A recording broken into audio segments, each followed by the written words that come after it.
সাধারণ মালিকরা সবাই মিলেমিশে আমরা ব্যবসা করতেছি।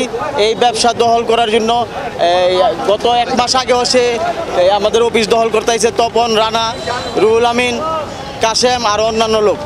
ঠিক আছে, তারা দখল করতে আইছে, আমরা মালিকরা একতাবদ্ধ থাকাতে তারা দখল করতে পারে নাই। এখন তারা আজকে সকালে তাদের লোকটোক নিয়ে আমাদের সিটি বন্ধনের এই কাউন্টার সিটি বন্ধনের কাউন্টার দখল করছে এবং আমাদের সিটি বন্ধনের সিটিটা তারা রং দিয়া মুছা দিছে।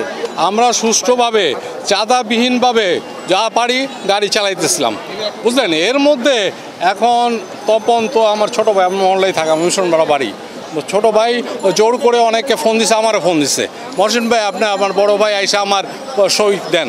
আমি ওটা পরে চিন্তা করা যাবে, আমি এই মুহূর্তে সই দেবো না, আমি অস্বীকার করছি। এখন ওরা আবার নতুন করে পুরনো ওই টাকার লোভটা পেয়ে যে আমরা তো বিএনপি আসছি, আমরা দখল করব।